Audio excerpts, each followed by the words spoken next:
Bismillahirrahmanirrahim. Assalamu alaikum. As you know that we are discussing the next module, that is the morphology, and in this series I want to tell you that what is the internal structure of the words, and we are discussing the only the simple word, that is the noun, how we can generate the nouns systematically. And first of all, I want to say that if you are new in our channel, please subscribe the channel and press the bell icon for more updates about language and linguistics. And this series, I want to dedicate mother of all the words, and you must pay for first your mother and then my mother also. Let's start our videos. In English language, we have, even in other languages, we have the words, nouns, and nouns have the different morphological properties. Some nouns have the inflectional morpheme compulsory, and some nouns don't have the inflectional morpheme compulsory. And on this categorization, we have two types of noun in traditional grammar. One, the regular noun. The second is the irregular noun. And in this video, I want to tell you that the syntactic analysis of the irregular noun, the syntax of the irregular noun, how we can generate an irregular noun. First of all, what our DM analysis states? Our DM analysis states that syntax is all the way down. It means the same principle can be applied on the word level as we have previously applied the principle on the sentence level. This is the one postulation of the DM. In DM, we say that there are the roots, some functional roots. The previous video I have told you that what are the basic things in the morphology, and I have presented the why model for you, that how we can generate a new word and see how we can generate the irregular noun. In English language, we have many irregular nouns like sheep, like mice, mouse, mice. The regular noun is book, books. These are the regular nouns. Boy, boys.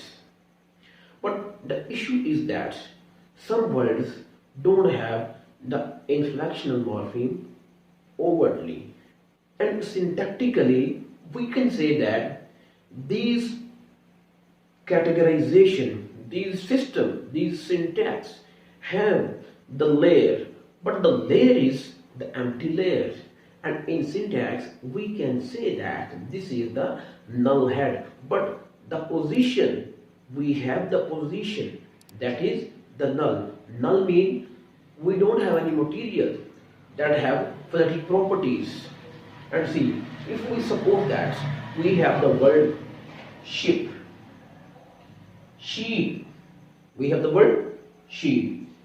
Sheep is the neutral word, sheep is the root word, and it is selected by the N. Here N is the null head, and it becomes the NP. This N has categorized the null root. Now this root now has become the NP.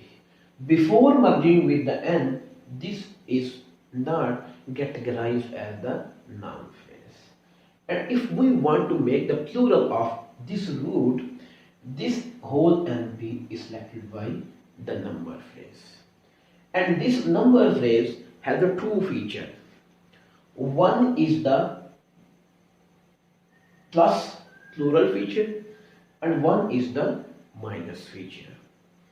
The plus shows the plural morpheme, the plural marker. The minus shows that the singular morpheme. But at this place, we don't have any overt material, phonetic material. But how we can say that this structure has been generated? We have the null head, and this is the head, and you must know that in syntax heads are the strong. Some heads are strong, some heads are weak. Because head triggers the movements. Head linearize the sentences and head linearize the word. Heads are the crucial item within the syntax and even within the morphology. And we are discussing the morphology, we have the N head. But here at this place, we have the null head. And if you want to do research on the null head, you can even find out in some languages we have overtly the head position field. But in this place, we don't have any overt position.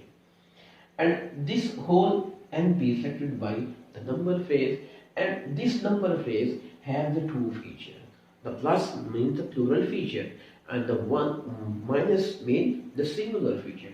This head moves from this place to that place. Here it didn't have any morphological properties. So over that we have the strong head.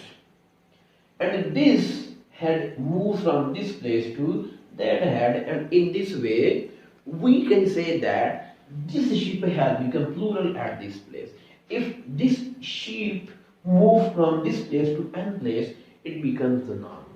And if this sheep move from this place to that place, it becomes the singular or the plural noun. But at this place, sheep is the neutral item. And in this video, I have told you that what is the syntactic structure of the irregular noun. And in this way, we have find out that the two things. See, what are the two things? Heads. We can say that null heads. Null means we don't have any phonetic property of the head position. Number one, we have in this diagram we have the n. This is the sign of null head, and the number, this is the sign of null head. In this diagram we have the two heads. One is the n head, this is the null head. The second is the number, and this is also the null head. But the crucial problem is that if we have the head has some features, and they may be the strong feature and they may be the weak feature. And if they are strong feature, they can trigger the movement, and in this way we can derive the fully grammatical word, the fully grammatical sentence. Thank you.